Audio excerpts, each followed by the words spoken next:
ഈശോ മിശിഹായ്ക്ക് സ്തുതിയായിരിക്കട്ടെ. വിശുദ്ധ ലൂക്കാസ് ലീഹ എഴുതിയ നമ്മുടെ കർത്താവ് ഈശോ മിശിഹായുടെ പരിശുദ്ധ സുവിശേഷം 24-ാം അധ്യായം 44 മുതൽ 49 വരെയുള്ള തിരുവചനങ്ങൾ. യേശു ശിഷ്യഗണത്തിന് പ്രത്യക്ഷനാകുന്നു. അവൻ അവരോട് പറഞ്ഞു, മോശയുടെ നിയമത്തിലും പ്രവാചകന്മാരിലും സങ്കീർത്തനങ്ങളിലും എന്നെക്കുറിച്ച് എഴുതപ്പെട്ടിരിക്കുന്നതെല്ലാം പൂർത്തിയാകേണ്ടിയിരിക്കുന്നു എന്നു ഞാൻ നിങ്ങളോട് കൂടെ ആയിരിക്കുമ്പോൾ പറഞ്ഞിട്ടുണ്ടല്ലോ. വിശുദ്ധ ലിഖിതങ്ങൾ ഗ്രഹിക്കുവാൻ തക്കവിധം അവരുടെ മനസ്സ് അവൻ തുറന്നു. അവൻ പറഞ്ഞു, ഇങ്ങനെ എഴുതപ്പെട്ടിരിക്കുന്നു, ക്രിസ്തു സഹിക്കുകയും 3 ദിവസം മരിച്ചവരിൽ നിന്ന് ഉയർത്തെഴുന്നേൽക്കുകയും ചെയ്യണം. പാപമോചനത്തിനുള്ള അനുതാപം അവൻ്റെ നാമത്തിൽ ജെറുസലേമിൽ ആരംഭിച്ച് എല്ലാ ജനതകളോടും പ്രഘോഷിക്കപ്പെട്ടിരിക്കുന്നു. ഇവയ്ക്കു സാക്ഷികളാണ്. ഇതാ, എൻ്റെ പിതാവിൻ്റെ വാഗ്ദാനം നിങ്ങളുടെ മേൽ ഞാൻ അയക്കുന്നു. ഉന്നതങ്ങളിൽ നിന്ന് ശക്തി ധരിക്കുന്നവരെ നഗരത്തിൽ തന്നെ വസിക്കുന്നു. നമ്മുടെ കർത്താവായ ഈശോ മിശിഹായ്ക്ക് സ്തുതി. ഈശോ ഇവിടെ ഒരുപാട് കാര്യങ്ങൾ പറഞ്ഞിരിക്കുന്നു. ഈശോ ശിഷ്യഗണത്തിന് പ്രത്യക്ഷനാകുന്നു. കുറേ കാര്യങ്ങൾ ഈശോ പറഞ്ഞിരിക്കുന്നു.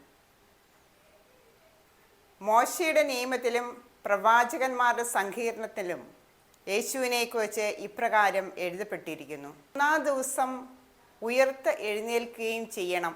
പാപമോചനത്തിന് അനുതാപത്തിൻ്റെ തൻ്റെ നാമത്തിൽ ജെറുസലേം ജനതകളിൽ ആരംഭിച്ചു കഴിഞ്ഞിരിക്കുന്നു. എന്നിട്ട് ഈശോ പറയാണ്, ഇതിനൊക്കെ സാക്ഷികൾ നിങ്ങൾ തന്നെയാണ്. യേശുവിൻ്റെ വചനം സത്യമാണെന്നുള്ള സാക്ഷ്യം സ്ലീഹന്മാരോട് ഈശോ പറയുകയാണ്. നിങ്ങൾ തന്നെയാണ് ഇതിനെല്ലാം സാക്ഷ്യം. ഏതൊരു കാര്യത്തിനും നമുക്ക് സാക്ഷികൾ വേണം. അതുപോലെ തന്നെ ഈശോയുടെ സാക്ഷ്യം വിശുദ്ധ ഗ്രന്ഥത്തിൽ നമുക്ക് വെളിപ്പെടുത്തി തന്നിരിക്കുന്നു. എൻ്റെ പിതാവിൻ്റെ വാഗ്ദാനം ഞാൻ നിങ്ങളുടെ മേൽ അയക്കുന്നു എന്ന്.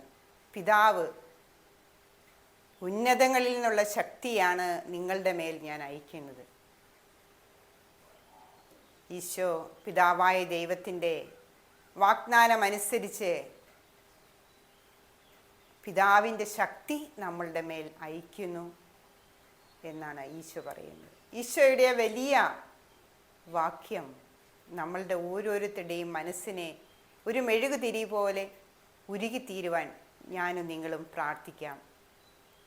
നമ്മുടെ പാപങ്ങളെല്ലാം ഏറ്റുപറഞ്ഞ് നമ്മളെല്ലാത്തിനും ഒരു സാക്ഷികളായി തീരുവാൻ ഈശോയെ, എന്നെയും അങ്ങ് കുരിശിൻ ചുവട്ടിൽ കത്തിയേരിയുന്ന മെഴുകുതിരിയുടെ നാളം പോലെ എൻ്റെ ജീവിതം ശോഭയായി തീർക്കണം.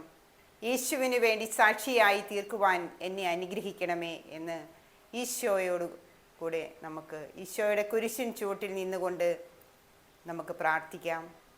സാക്ഷികളാകുവാൻ നമുക്ക് പ്രാർത്ഥിക്കാം. ഇന്നത്തെ സുവിശേഷ വാക്യങ്ങൾ നമ്മളേറെ ചിന്തിപ്പിക്കുന്ന വിഷയങ്ങളായി നമ്മളെടുത്ത് ധ്യാനിക്കുക. ശിഷ്യന്മാർക്ക് പ്രത്യക്ഷപ്പെട്ടതുപോലെ എനിക്കും ഈശോയെ കാണുവാനും ഈശോയോട് കൂടി ജീവിക്കുവാനും കഴിയട്ടെ എന്ന് നമുക്ക് ഓരോരുത്തർക്കും പ്രാർത്ഥിക്കാം. ഈശോ മിശിഹായ്ക്ക് സ്തുതിയായിരിക്കട്ടെ. ആമേൻ.